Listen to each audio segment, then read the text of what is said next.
You know, it's no secret around these parts that I've been avoiding learning Falstad. It feels like you should have just been nerfed already, right? Like, what are we still waiting around for? And now, Sray's tier list came out, and he proclaimed that Falstad is absolutely first ban worthy, regardless of the map. In a Hero League environment, Falstad is considered the most powerful hero in the world right now. So, it's time to learn him. And that's what we're going to do today. And we're going to do that with a little bit of pro help. So let's go ahead and find our Falstad participant. Yes, here we are. Wonderful thing about pro days is we get to just watch the pros do their thing. So we're here with Husty. This is going to be a wizard Falstad. There really is no other kind, though our next replay will actually be an auto attack Falstad, so I'm pretty excited to see that. I know I have a bit of a hipster bone in my body. When there is one spec in the world, I know that I would like to break that. I like to think myself as special, and I know there's a lot of people out there with me. When someone in World of Warcraft says, that's not how you play the character, I go, no, you do what you want, it's a PvE game. But there are absolutely the best things when it comes to esports, high-level play, and Hero League to an extent as you climb that ladder. So, let's check out what happened in this particular Wizard Falstad game from 2 weekends ago in the American Fall Heroes Tournament, going on to BlizzCon. And this is something you see all the time. Falstads just fly out and get the site, because they're there first. Why not? Now, one thing to acknowledge about how this Falstad should be playing as opposed to maybe the auto-attack Falstad, which makes a lot more sense to me. How do you balance as Wizard Falstad when you engage in the early game? When are you farming stacks of your quest? When do you fly off to maybe defend a lane because you have Boomerang and you can destroy it rather quickly, but you no longer have Seasoned Marksman, so that absence of your body actually maybe hurts the team a little more? I don't know. I mean, what would it mean if Kael'thas suddenly took off flying across the map to go clear a lane? How do you balance that? When should you barrel roll, depending on which spec you're using? Tough things to know. I mean, currently he's gotten no stacks. He missed his first one. Actually missed the first two. And there he uses it for lane clear. So I'm thinking to myself, is this wasted effort? Shouldn't I be farming heroes? I mean, we're in the right lane for it. That's very true. We can see, well, now two in the bottom, but Johanna's in the middle. And there are two up here for Husty to actually hit over and over again, perhaps, as his cooldown comes. And another miss. He doesn't seem to care. He wants this tower here. Is that the right way to play, perhaps?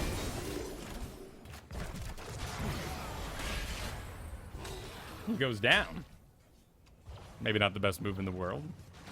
We'll see what he decides to do with his time when he's back up. Maybe worth it for the tower. Did give him, even with the death, they're about dead even on XP. Falstad's back. Let's see what he decides to do. He's got to walk. If you're not familiar with Falstad, he's got a limited range on his flight. So you do have to actually walk most of the way there, and then you can complete it with a sweet fly once you've closed the rest of that distance. There's a good one. Some good quests completed. It's only 2 hits at the moment. I wouldn't say we're farming by any means. And why this lane? Why are we pushing out this lane right now? Got barrel roll ready, so he's actually not scared at all. Tassadar hits him with the shield. He fights through it. In fact, an interesting note here. And he goes hammer gains, so he can heal on his auto attacks. But wouldn't you want this with Seasoned Marksman, so your attacks would be larger, perhaps? And then you would heal more? It's interesting that he chooses to do this. There's other options at 4. It's a forced defensive choice, which I'm not a big fan of when they do this on the talents. But he's got a number of choices. Hammer gains, probably the simplest one. Basic attacks heal you for 20% of the damage you deal. Updraft, increase barrel roll's range and shield amount by 40%.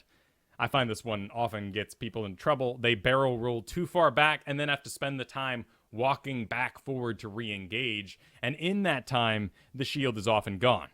It only lasts 3 seconds. If you barrel roll out, the timer's already ticking, and then you have to get back and re-engage. It often doesn't work out. Really, the reason why you would take Updraft is so you can do some cute little moves. Like, maybe you want to go from here to here, but now with Updraft, you can go from here to here. That's about it. And that's how you would choose to use Updraft instead of another opportunity. Static Shield. Gain a shield equal to 4% of your maximum health after every Lightning Rod strike. Lasts 4 seconds and stacks. Kind of cute. Lightning Rod is a very, very low value spell for most players. There is a very cool and maybe completely useless Lightning Rod build you can do, where you get charged up so it hits more times, increases its range, subsequent strikes deal damage. It's cool. I like it on Battlefield Eternity in theory, but really nobody uses it. It's not as effective, and you don't gain the benefit of upping your actual main spell, Hammerang, at all. And you lose a lot of value over the course of the game doing a spec like that.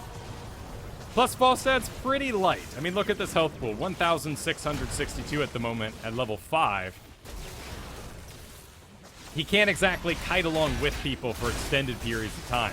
I mean, here he just used Lightning Rod on Johanna, which some might consider a waste of mana. But the spell is so low value, it simply didn't matter. And if it zoned out or scared Johanna from making a harder engage, then it did its value's worth. Here he goes up top. So we're really not aiming to farm, which is something that I think we might see more in a Hero League scenario where you could be more fluid with this. Right now, we're taking advantage of his flight powers to make sure that these lanes get soaked. He's hiding out there. You don't have to hit things to soak. You just got to be in the area. So as these guys died without him touching them, his team was receiving the XP. Now, when Uther appears on the field, he does hit him. Gets a little bonus damage.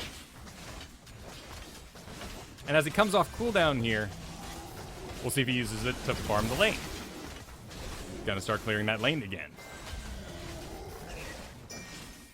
Now, of course, hammer gains if he did take any minor damage in between here. This will keep him nice and topped off for the whole fight. Burning quite a bit of mana, and we're starting to feel that timer going in our heads. Bot's gonna happen pretty soon. Clearly, he has a good understanding of how far the flight can go, decides he's gonna fly in first, and then engage Surprise. He immediately knew Johanna was there. Now gonna walk along with Saray. Maybe this exact situation is why Saray put him at the top of the tier list for Hero League. He just couldn't deal with this Falstad. Gonna go back for some mana. Still 22 seconds on the flight. Why not hang out in lane and maybe wait for that next one? But okay, here we go. Here's the plan. He's going to go stop top. He's going to stop Sylvanas and then have the flight on cooldown to go down and join that bottom objective when it pops. He'll be a little late here, but he'll be able to clear this out just fine.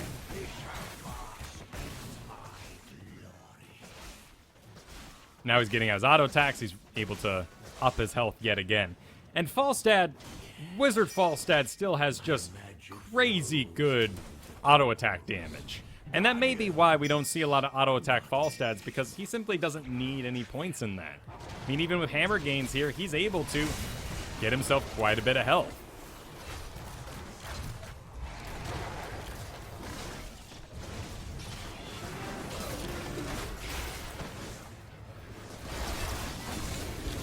And here, too, that lane clear would fall into his jurisdiction. I like to, when I imagine heroes and what they should be doing at different times, I like to imagine their jobs in kind of a tier order. And Falstad is an assassin, so his first, overarching job would be to kill things. And kill them fast, and get XP, and, decimate the enemy team and whatnot. The second thing would be that he's highly mobile, so he has to respond to things. That does mean he could chase. If you imagine your different heroes, Diablo can't chase. He's the tank. He needs to maintain area, zoning, taking burst damage, not chasing. Those aren't part of his jobs. But highly mobile assassins like Illidan, Falstad, they're absolutely good to chase. And in this case, he's actually kind of their specialist outside of, we have a Tassadar here, but he's putting everything into support. We're not really getting any bonus lane clear effectiveness and value out of him. So Falstad would be the first response. Now he's gotten Boomerang. It's a staple. You gotta have it. Reactivate the Hammerang in mid-flight to deal damage around the hammer. And I would expect our pro player here to somehow change the way he's been using his Hammerang now that we've reached this level. Maybe favoring the stack in the bottom. I'm curious. No, everyone's sort of balling up around the bottom here, but he's staying in the top because he still has barrel roll. He's finding confidence in barrel roll being available. Now, what just happened there?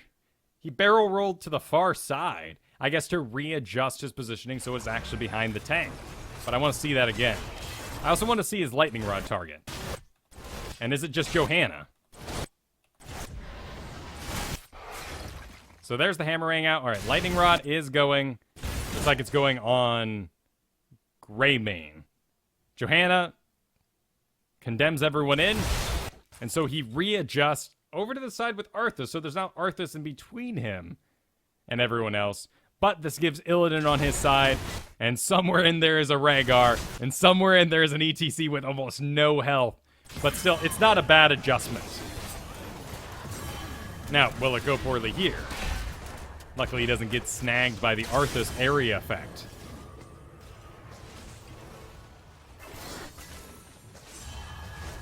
Ooh. Painful. So he's going to heart that. He's got no mana. He's a wizard. He's got no mana. He's not going to be able to be very effective. I would assume that on the back of this, judging by their motions, that Sylvanas is going to make her way up top after maybe she gets scared out of middle, and Uther will be there to support her, perhaps. But we'll see what they choose to do. He actually goes around the back. Not level 10 yet, into level 10s here. Assuming perhaps someone was there. That's an interesting kind of blind shot. I wonder what the effectiveness of it connecting would have actually been. With Hammerang in the works here. Would have done a substantial bit of damage, particularly to Greymane. Something that absolutely would have cost resources. There's no self-healing on Greymane. There's no auto-attacks heal through Tassadar on the enemy team. So every single bit of damage that Greymane takes in this game is going to cost either a well or a heal from Uther. Both are quite expensive, high value, high resource materials. So Fly's on cooldown. He's got to walk. But this allows Fly to be on cooldown for the next big thing.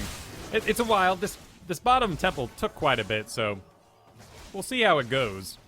But he could be up here for quite a while, or maybe he'll have another flight in him. That flight is what? 45-second cooldown, so he could have time for 2 flights if he wants to join this bottom business and get involved. And a surprising bit of indecision. As perhaps the team maybe wants to take that bottom fort. No, wait, there's stuff in the top. Can you deal with it, Falstad? Sure, I'll get the site. Everything's sort of getting a little... And he's not going to go join that bottom. He's going to stay up here so he doesn't have to walk again and deal with Greymane's little push. But Greymane's going to go take the tower.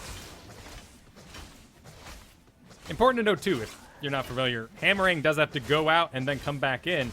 Both do damage. So you might see someone adjust their return angle so it has a superior return and hits more heroes on the back end. You can't activate the boomerang when it's at any point in either the go or return. The to or fro, the back and forth. Soon they shall bask in my glory. And he's just going to kick it for a little bit.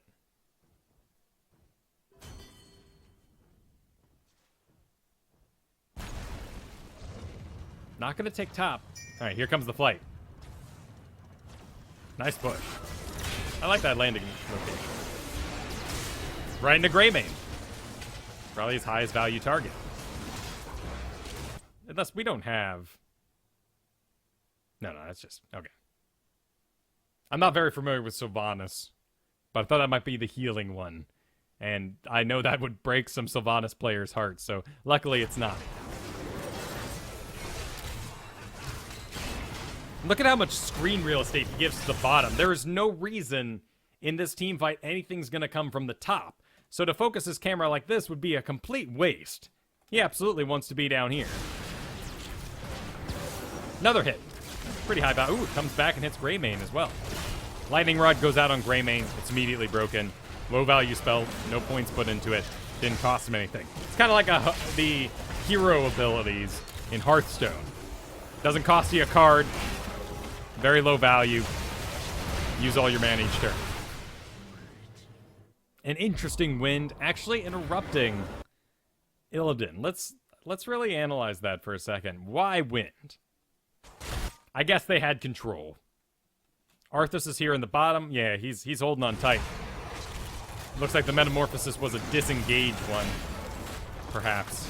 He comes around here, gets hit by everything, and so they wind out. Yep, just a disengage they're gonna give. And it looks like our Falstad player needs to get himself out and go freshen up. Top is still available. We'll see what he makes of that.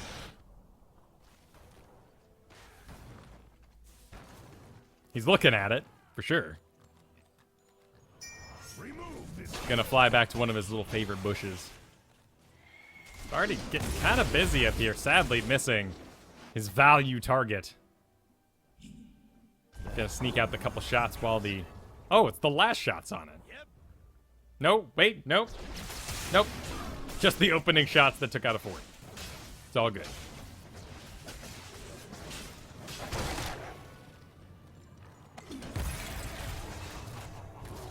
Spies of Johanna. Backs out. I like this whale in the Greymane.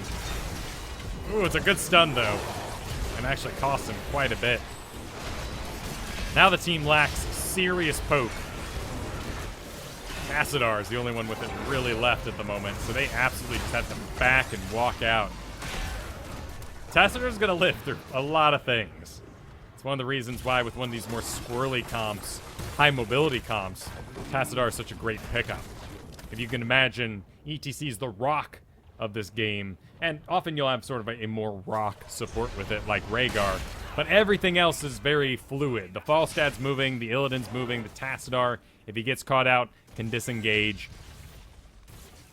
Yeah, it's interesting that it has an ETC with it. We're seeing this a lot with, like, Leoric. You build this really cool mobile comp with Leoric as the center rock, and then you've got, like, Tracer, Falstad, Tassadar just running around it, revolving around it like a sun. But it always has this core, juicy center that is a tank.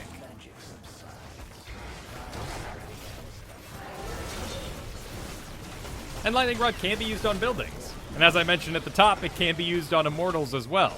It's kind of a cute build there, but again, probably don't want to do it. That's my own little secret wish, that that's an actual build someday.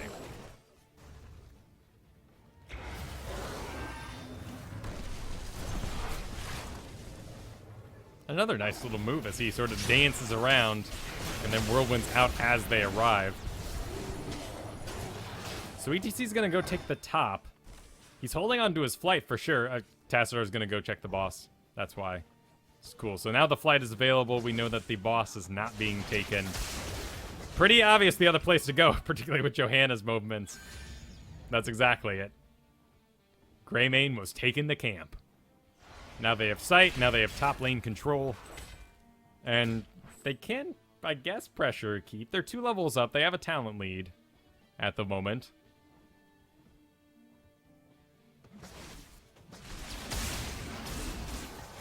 Even the hammer, you can line up like Rainier shots too as it comes down. And they're all in those real straight, nice lines.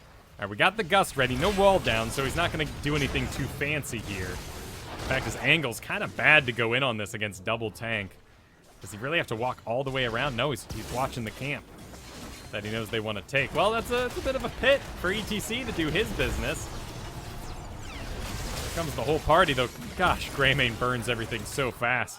Not even a chance, even with double tank. Not like Arthas is low damage or anything like that.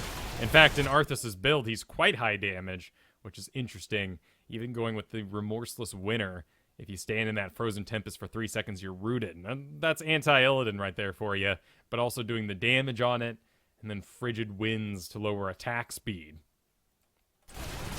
It's been cool seeing Arthas kind of make a comeback. Illidan's been having a rough time for about 2 weeks now. Well, this is a lot more up than I'd be. He's right in the thick of it, isn't he? And actually does manage to zone him out and keep most of the health on the keep there.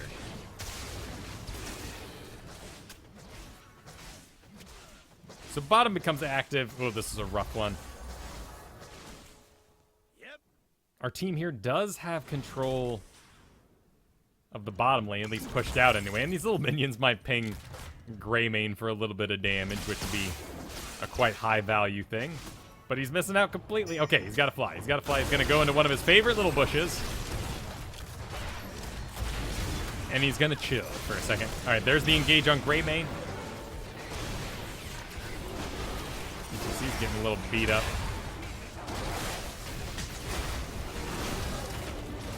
Nice win. Sadly doesn't accomplish what you really want out of it. Isolates the Johanna, and no one's able to burn through her massive bulk.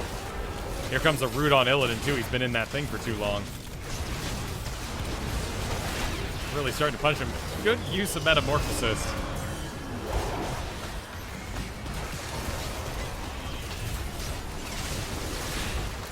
Good for the quest. All right, let's rewatch that. Really, Illidan and ETC's movements were the deciding factors there, which is nice. Which is nice because this is often what's going to happen. Your melees are going to be low. They're going to become the targets. They're going to be more seductive than our range guys, particularly sitting with a big old shield like that on him. So let's zoom this out and really take a look at what he chooses to target in this moment and how he uses his hammer rings, kind of beat by beat.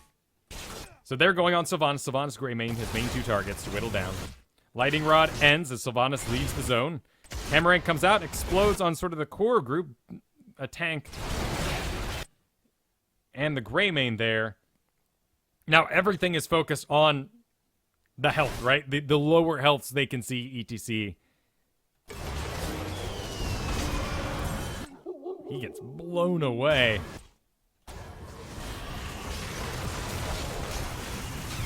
Now here, he's absolutely putting all of his auto attacks into Arthas. It's the only thing in range. It's not the only thing in range, but he's doing a basic stutter step here, which is causing him to attack the nearest thing. Attack, it's Arthas. Move, it's Arthas. So it's just a basic stutter step. He's not planning to target Arthas in this moment. So sadly, it does mean his DPS is a little ineffective with people like Greymane and Sylvanas in the game. And they lose that fight completely. But hooray for Swirly Tacit. Wow, he's going to have to get out in an interesting way. Rygar's going to come to assist. And we're going to fly to the core? I guess because we're just getting out. There's no time to hearth. It's time to go. It's going to leave a long walk and the enemy team with control of the boss. They absolutely are on. And with no flight, he can't go in and do some sort of Mighty Gust maneuver, sadly. So we're just going to have to walk with it. Luckily, with Fasadar, with Falstad's fantastic damage, they won't really have too big a problem burning through this. In fact, a nice bit of damage on Greymane. And ETC does come in. You could really see the effects of Uther's Talon there. Righteous Defense. Healing here with Holy Light reduces all damage taken by 50% for 2 seconds. Really a big wall there. And then the 2 seconds failed and, well, Greymane exploded. So we made a choice to get a Greymane kill. I think that's warranted. But we could have walked along with it and done a lot of damage. But, jeez. Falstad does. Look, a wizard with 203 auto attack damage. A kiting ability. Falstad is amazing. Saving his rod. Gonna grab a well. Will he get crazy with his extra health, or is it just for a bit of mana? Oh, we're on cooldown yet again. It's the real punishing thing about Falstad. You get stuck in a responsive loop. All your flights are going to be delayed. The aggressive ones anyway, because you just used it for some sort of defensive maneuver. He was able to help Rhaegar get out of there, though. Alright, they're going to apply themselves in the bottom. Coming in hot.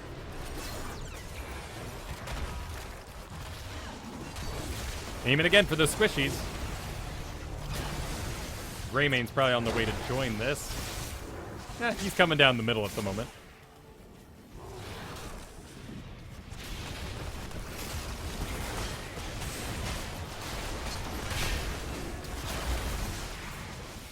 He likes dancing near the top, doesn't he?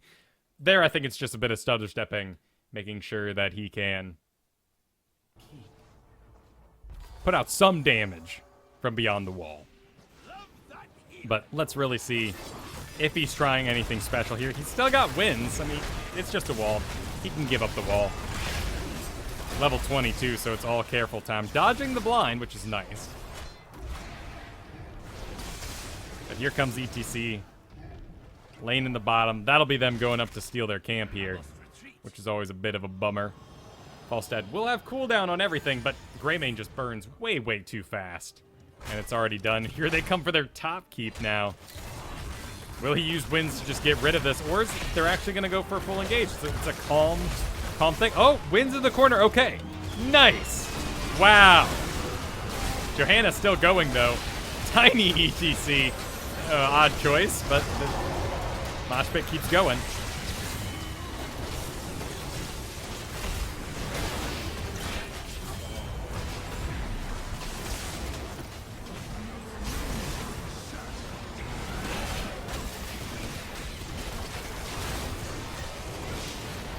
Oh my goodness. Okay. Let's back it up. We got a little seduced by what the tank and Illidan are doing, which is very exciting stuff. It's we can't ignore that we would want to watch Illidan and ETC do their business here because it's really cool business. But let's focus in on Falstad. And let's see what he's up to. Comes around. It's a little off from getting Arthas, isn't it? But it is enough. The unstoppable hits. It's an incredible move with that cleanse, so that Johanna can't interrupt it. No one can. Though he gets shrunk, which is just so silly. The mosh pit's still going, though. He's able to get some people out. The Uther. Alright. So Falstad takes quite a bit of damage as the double tank sort of collapse down on him, particularly Arthas, who has pretty good damage, which is going to draw him back. Look at those guys go. In fact, I've never even seen these things. I guess they're little frog orc warriors or something.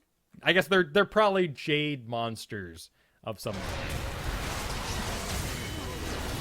Very strong hit on Greymane there, but it does sort of use up everything he's got. Now he's got yet another one. It's got to be well aimed though, and it actually doesn't accomplish much. Now we're going to that super duper cooldown. Everything's gone. He wants to run away. Actually, I guess he did. He fully did want to run away. He wasn't even sticking around. It was just to give Illidan someone to dive to. And the enemy team, despite losing a Greymane, well, that's level 20s for you. They keep on coming. Oh, but Falstad re-engages. It's a good hammer. Sylvanas in that double ghost, though. Illidan cleans up. Now he's after Srey. Looks like he'll get him.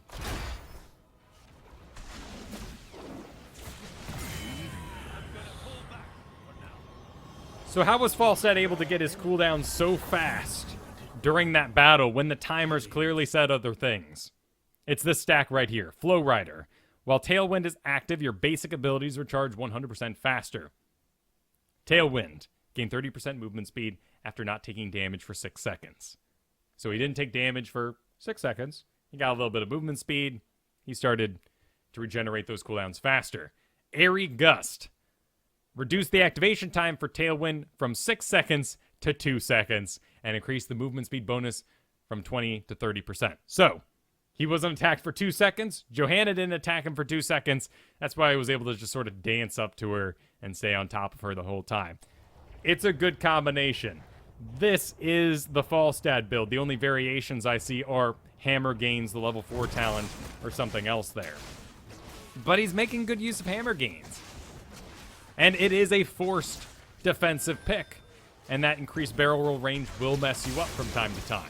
Even with double support on his team, he has to pick a level 4 defensive talent. So a bit of a shame. You know, I'm sure he'd just skip it if he had an option to do more damage with double support on his team. But it does serve him well. I mean, he keeps topped off all the time. And then the supports can spend their valuable cooldowns, mana, resources, as it were, on the Illidan. And Falstad can go ignored. That's what I love about Raynor as a support. If I have a Raynor on my team, I know I really don't have to take care of the guy. He can take care of himself. I feel the same way about Gul'dan, but Gul'dans are a special breed. I think people are still figuring them out. Though that buff coming next week might be pretty substantial. So he's stuck on major defense, having to swing between both these lanes. Wow, okay, so a full Hammerang with the Boomerang upgrade does take out a Catapult. That's about, I mean, at level 20, of course. Level 21 here. But that's still, that sort of math is what you need to really be effective in lane clear. It's all well and good for Chromie to aim herself a nice Dragon Breath, but if it doesn't take out the lane in one shot, it's definitely a wasted cooldown, wasted resources. Jaina Blizzard, I get too scared. Just don't use it, except for in fights, really. You need it for your Ring of Frost. Hold on to it tight. Would they really boss right now? Well, ATC wants to think so. There's Johanna checking it out. With Tassadar, they do have a better hold on this area, but whenever Tassadar uses his sight ability, his trait, to reveal the area, everyone in the area gets to know about it. If he uses that, that's when you get that little red eye over your head when you're the enemy team and you know someone's spying on you. Right there, you know, Stray would be able to see that exact eye. He would know he's been seen without actually having to see Tassadar in the field.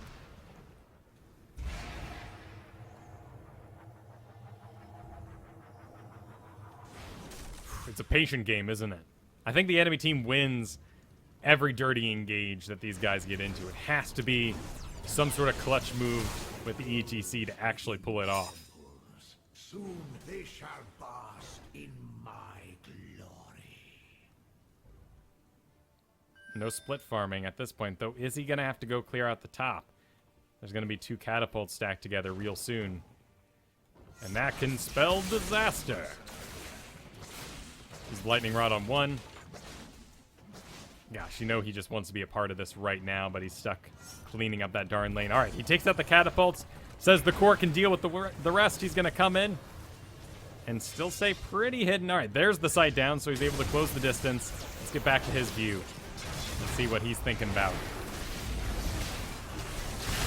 The only thing in range. It's okay to hit the tank as long as they're low-value spells. It's the only thing in range. He uses Hammerang, his most valuable spell. 2 points put into this. I mean, that's, 3 cards for one move in Hearthstone kind of thing. But remember, we're dealing with the Tailwind stack here. He only needs to go unattacked for 2 seconds in order to get that regeneration going at a 100% faster rate. So he can be pretty liberal with those things as long as he's not being hit by anything. Good aim on the Greymon. ETC's maybe trying to sneak around the back for something cool. See if he can't lock down the core group.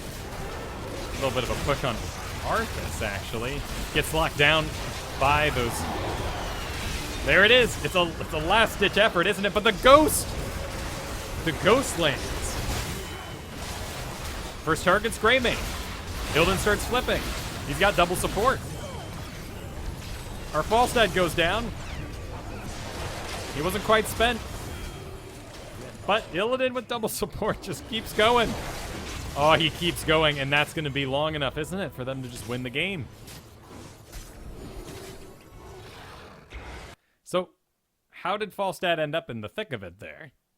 I mean, he's got maybe some minor mana issues, but you'd think Falstad could have just played safe and poked that out. How did he end up inside the middle of this team comp? We got to go another step back here. Let's see what happened. All right, so he's adjusting. Lightning Rod goes out onto Johanna in this case. There's the hammering that kills Greymon. He teleports forward, I guess trying to aim at the Uther, and they target him down hard. Real hard. Tassadar is able to adjust, meaning there's a lack. The DPS they put out over the last couple seconds is actually completely bailed on, and that gives Illidan the time to readjust and get all the kills. Now, there should be a Resing Uther with this, but that still leaves Johanna and an Uther, right? That's never enough to stop an Illidan flipping all over your business with double support.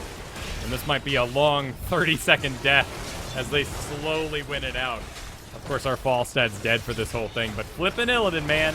Literally. When he gets engaged on that core, it is very often game over, and they just can't do a thing about it. They can try to blind. In fact, they're trying to focus down Rhaegar to see if they can just stop the heals on him. But nope, Rhaegar keeps bumping, and the Illidan's already won. With all these flips, here comes Tassadar back in. Storm the core! And he does. And that'll be the end. So a good final fight, really. What that came down to was death metal. Maybe not the way you want to win a game. Feels a little cheap, doesn't it? You don't go to the BlizzCon finals and say, so, what was your most valuable asset? Well, you know, we liked ETC dying, and that really won the game for us. But let's take a look at the damage numbers here. Wow, okay, so Falstad definitely eked it out right above Greymane in the last couple seconds, but boy, siege damage. He was the specialist in this one and had to play so. But interesting that he became the specialist, and why in this map where he became the specialist didn't he go Seasoned Marksman, where he can gain stacks while he's in those lanes? When he goes to farm, he's not completing his quest. He's not getting stacks of Gathering Storm.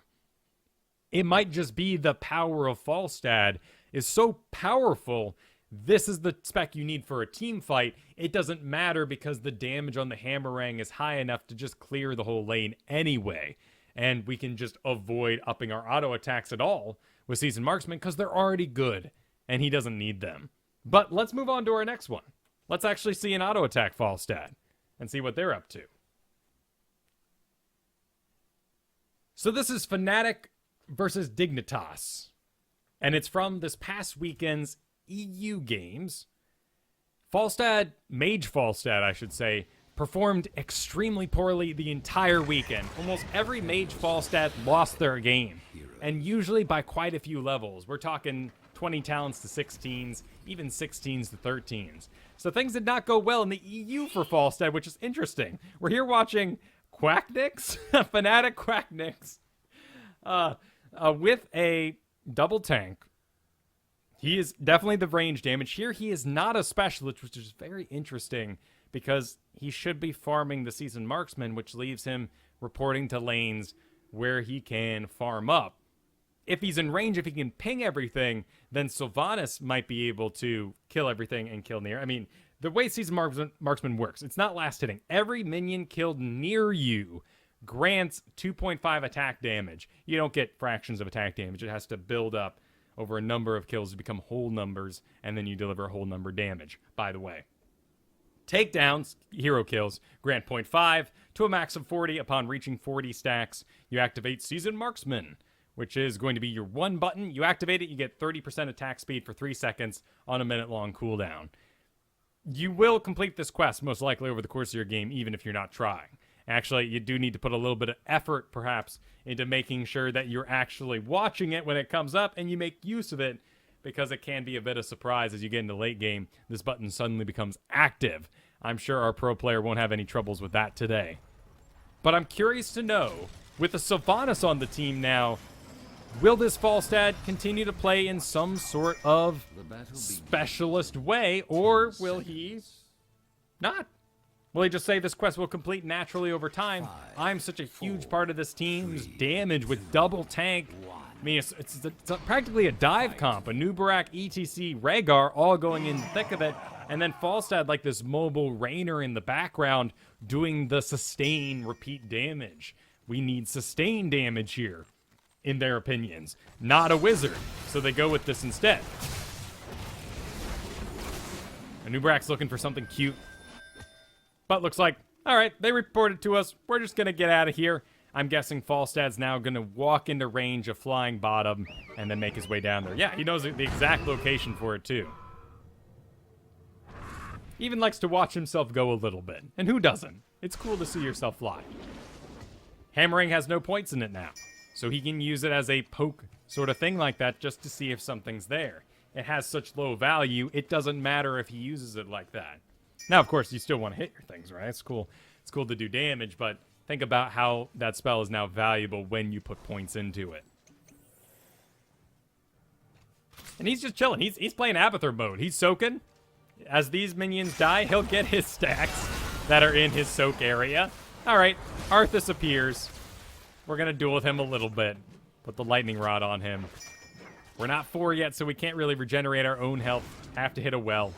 In this case, there you can see he used a shift command to get the well and then head back onto the field. Expertly done, Quack.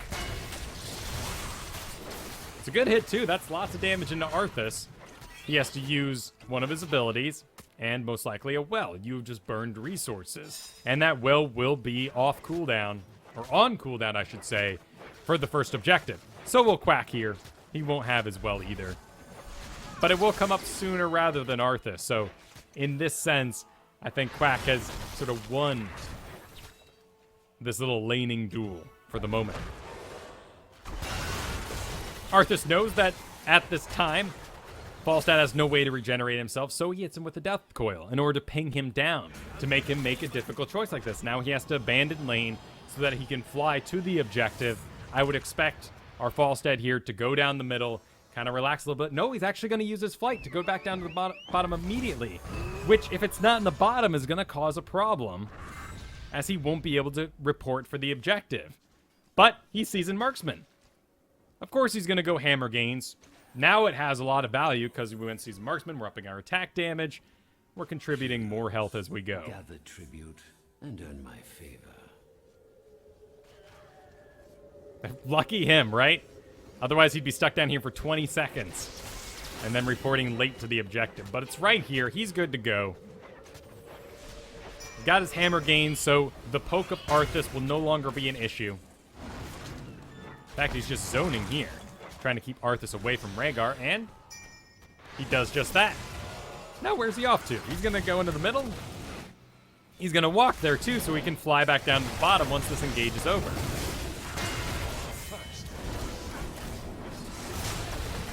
Lightning Rod right under the Uther. Oh, whoa, go close. He's still going. There's a Rhaegar. He's got no heal cooldown. There it is. Oh, my goodness. What an escape. The shield. Never forget about that shield. Barrel roll. It's a tiny shield, but you've got a tiny health pool, so it's a decent percentage. It saved his life there. And, you know, Rhaegar, responsive teammates.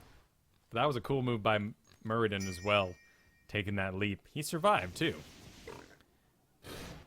I grow tired of your petty squabbling. He's going to walk, because he knows that there may be a curse coming. And again, it's kind of lucky that it's where it is. So he's going to farm this lane to the last moment, or at least stick his body in it to the last moment. I mean, there's one more quest complete, one more stack into the pile. And he wants these. Will he use a hammer rank for it? He will. Thinks maybe they're going to gank him from behind. Oh, there he is. He called it. And with Arthas down here now, he is okay to be a part of this. I do fear for the poke of our top team, though they do have, of course, a pro player, Sylvanas, on their team, so she won't be a pushover. But now we're getting involved as 2 tanks come in on us. Gonna decide to take a living bomb instead of backing out away where there isn't a tank in front of us. More of a positional adjustment and a risk as well, but I think it was the right choice. Capably done, team. And you can see how scared he was suddenly. How frightful, or rather confident Falstad became in this moment when he was on barrel roll cooldown. Informed aggression. If you have barrel roll on cooldown, you can get crazy. But the second it's off, you gotta back on out and realize how low of a health you actually do have.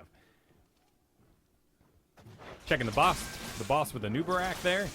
Sylvanas Rhaegar taking the camp, so he gets right back to farming. And we're not using our flight at all to put him in high priority lanes. He's not going all the way top because that's where the stack is built up.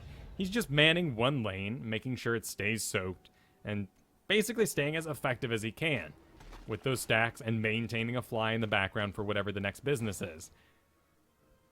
Here he's keeping himself off map purposefully. And like I said, he's still going to farm anything that dies in his nearby area, and he'll still get those stacks of Seasoned Marksmen.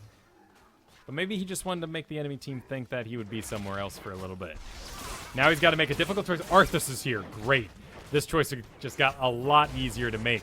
Now he knows Arthas is going to be running late. He can burn down the siege camp and probably fly and be there in time by the time the Arthas gets there. There goes Arthas in the middle. Looks like they're going to have to give this one, but Falstad's on his way. He's pinging that he's going to come, so he wanted ETC to engage.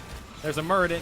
Looks like Hammerang won't go far enough, which is funny to say because now at level 7, we're at 9 at the moment, but he picked this up a while ago. Secret Weapon increases Hammerang's range by 30%, and basic attacks deal 60% bonus damage while Hammerang is in flight. It's a lot of fun to use. This is why I do prefer an auto attack build on Falstad. I think it's more fun, but I'm also an auto attack crazy man. So this almost was long enough to hit our Uther there. In fact, we can see it if we get back in the game here. Take a look at that range. You can see it's pretty darn sizable. Replay feature. Well, you can see the flash there, right? It's big. Believe me, it's real big now. He reports to the bottom. He's got Sylvanas with him, so he has to just burn down that tower a little bit. You don't get any seasoned marksman for buildings or anything like that. Still picking up the wins. It's a huge part of his kit, of course, and being able to use pro wins for your pro team are going to be an excellent asset to winning this match. But an interesting note that even when you avoid burst damage Falstad, you don't pick up Hinterland Blast to make up for that. Should you do that in Hero League? Maybe. Maybe, depending on your team, right? The chances of pulling off a solo queue clutch wind are a lot lower than they would be with 4 pro teammates on voice comms. Maybe Hinterland Blast would be a good pickup with an auto attack build to make up for your lack of burst damage. But here, we've got all sorts of cute things we can do with the ETC, like we saw in the previous game, and Mighty Gust is just a huge piece of your toolkit to have. And I can see that he's kind of swirling around, right? He has to get an auto attack range. There, he actually made a pretty critical mistake, which is why he's turning around here. You can see the little swirls, these little purple things on him. That's from Muradin. And Muradin went Reverberation. Heroes and summons hit by Thunderclap have their attack speed reduced by 50%. A pretty big blow to our auto attack Falstad. So he has to back on out for a little bit and make a choice that he can't engage until that's over. Now it's off him. We're looking for him to get re-engaged. I think he's also looking for a creative little wind angle, too. There's Muradin throwing himself in the pit. I mean, he's going to get rather collapsed on, but jeez. Just walks in and then jumps out. That's a really good move. Flame Strike does hit. Pretty valuable. That was a great silencing arrow. The wind goes, disengaging them off of a Nubrak, kind of pushing them into this little corner here. Not able to really get out too many auto attacks, all going on little summons there on the in-between, but did allow our Nubrak to freshen up a little bit, powder his nose before he made a hard engage again. They do manage to snag it. We lost our Falstad a little bit due to camera angles and whatnot. Let's see what he actually did there and why he chose to barrel roll to the far side.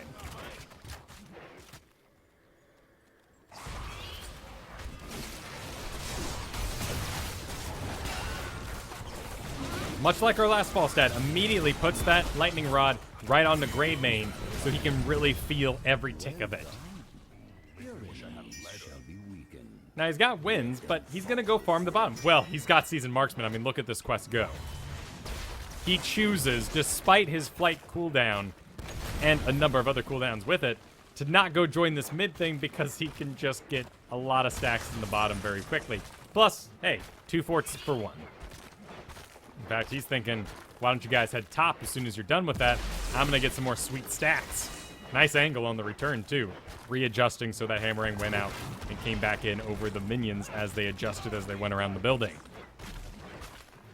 And as this goes down, will he stay and farm? He wants assistance for the site. Maybe he meant to say danger or something there. He's coming in. He did pull Arthas into the bottom. They have their little favorite pushes, don't they? Isolated Kael'thas decides not to go for it. He doesn't need it. He didn't even need it. And holding on to that Hammerang as well. Top took care of itself. That's a big pile of minions. Uther has to respond to it. Now with Uther seen in the top, we know we can take this boss relatively quickly. And I love the crits look great, don't they? The feedback of the auto attack build just feels good as you get out all those sweet auto attacks in the in-between. Look at them go. They just say, we're done. We only need Falstad and ETC to do this business. Let's get out of here. He's still got his fly, too. He's going to have to walk for a little bit of the way. But once he gets in range, he'll be good to go.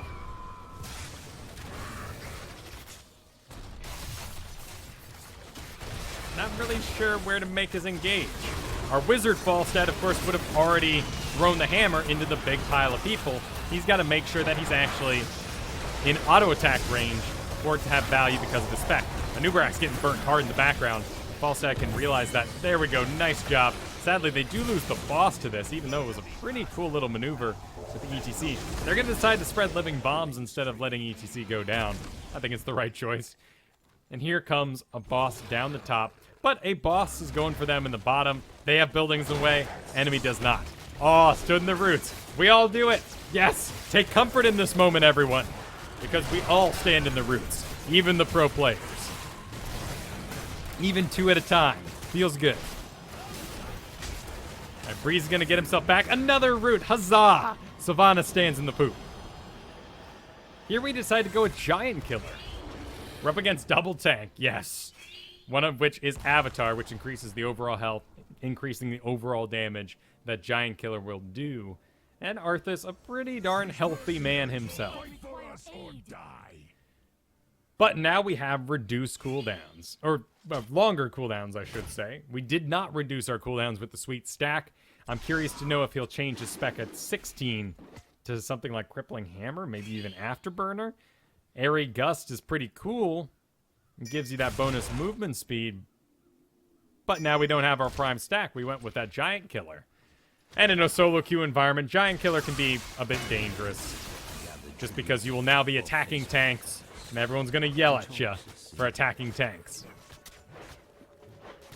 Instead of getting wise and realizing that you do bonus damage to tanks. But still, we should try to kill Greymane first. There is a choice in there. We don't get to only attack tanks once you get Giant Killer.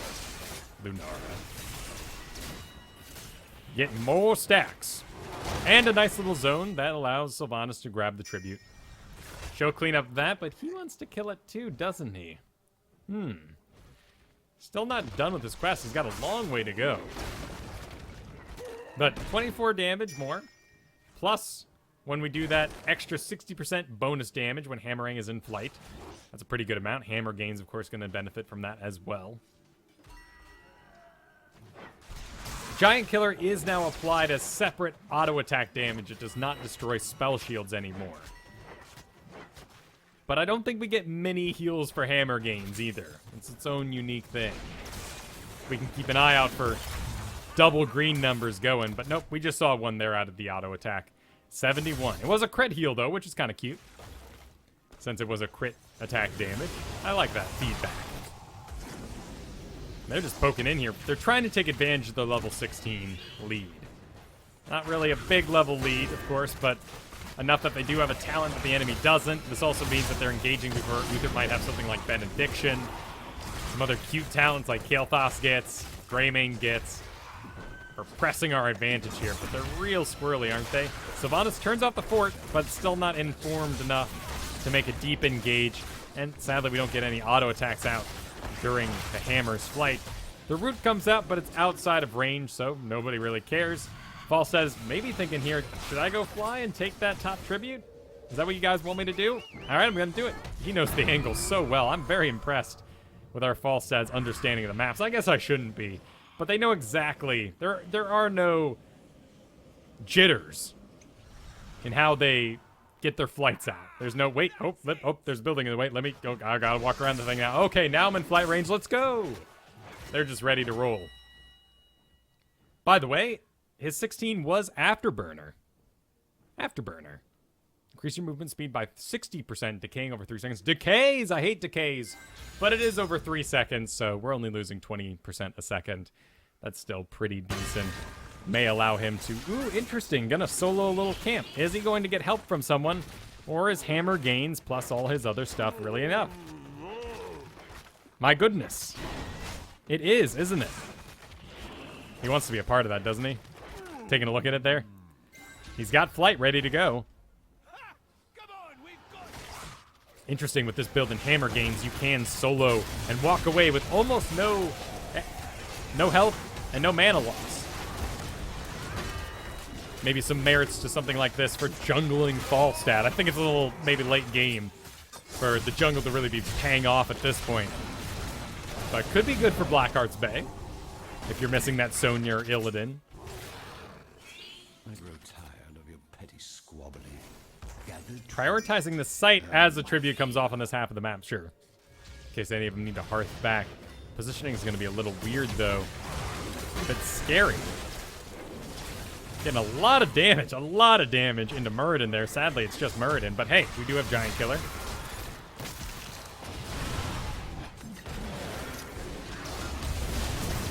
It was a good setup for a pretty cool mosh pit, but Greymane was outside of it, so ETC decided to go disable him instead. Now we're on the far side of this wall, waiting on those long cooldowns that the spec has, as opposed to our wizard spec. But he does have a flight. He's going to do something cute. He's thinking about it. He's pinging where he might go. He wants to do it. He needs a tank up with him. All right, he goes. He has increased movement speed, so it's going to be a long, tidy walk. And it does work out. That's a dead Arthas for the entirety of this curse. Now, we do have a little bit of a spoiler here on the side of the screen, so we'll close that. Looks like they don't win yet. Nope, they got to keep. That's decent enough pressure for them. Will allow them to have control of the bottom lane for basically the rest of the game. Gosh, they have every single building still up. So they're going to go take a boss. No, they see some people coming in. What are they going to do? Their 4-second cooldown. He's going to go around the back on Kael'thas. Actually decide against it. Instead apply his damage to the tank because he has that Giant Killer now. You can see the bonus auto attack, 74 there from the Giant Killer, extra damage. But he's not getting a secondary heal out of it. My curse subsides. That's just a good science thing to know. For the Lich King. There goes Uther's Ghost. Arthas is back up, but without a healer. Actually, it looks like Anub'arak might be zoning for this. Boy, they're going to have to burn fast. No, they don't. They got wins. They don't need to worry about this. As long as they all approach from the same angle, he can just gust them back. Here comes Greymane, though. He's pissed. That'll be enough to do it. Oh, surprise Arthas, though, coming around the side. And it looks like we are out of mana. We're out of mana on our Falstad. I guess it shouldn't matter too much since we're auto-attack spec. Just turning around. He avatared. Now we're going to see big 107 damage. Bonus damage per auto-attack. With that Giant Killer in the works. Decides to call off his flight. Now he's... Nope. He's calling it off again because they re-engage. Now that looks like an ending to me. With a boss in tow. In fact, we don't have the mana for it yet again. Boy, things are expensive, aren't they? 75, 70, and 70. Jeez, yeah, there is no real leeway for Falstad to be low on mana. Fantastic burn, though. Still never completed his... Oh, he's 2 away. The game didn't go long enough for him to complete his sweet quest. But he did find quite a bit of value in it. 38 bonus damage, which works well into his whole spec. Ended up going Epic Mount there in the end, so we had those flights all the time. Fury of the Storm for Sylvanas. Always curious to see what people take at 20. Bolt of the Storm. Hive Master, actually. Well, I guess they weren't 20 for very long. Maybe they just sort of pick things quick in a Windmore scenario. Heavy Impact always throws me for a bit of a loop. But I guess that would be another Mosh Pit Interrupt on the kit. Though you do... I mean, you got Healing Static, so maybe it's an overinvestment with Avatar and Healing Static to go with your, Stone Form? The one that heals you so much, but it's so good. At least in our solo queue circles. Remorseless Winter yet again. And Trail of Frost, the noob talent, picked up. This is the one that allows you to increase your range, but also route everything in the path to your final target. And I guess with a double tank maybe aiming at the back line, he would certainly have locked down quite a few people.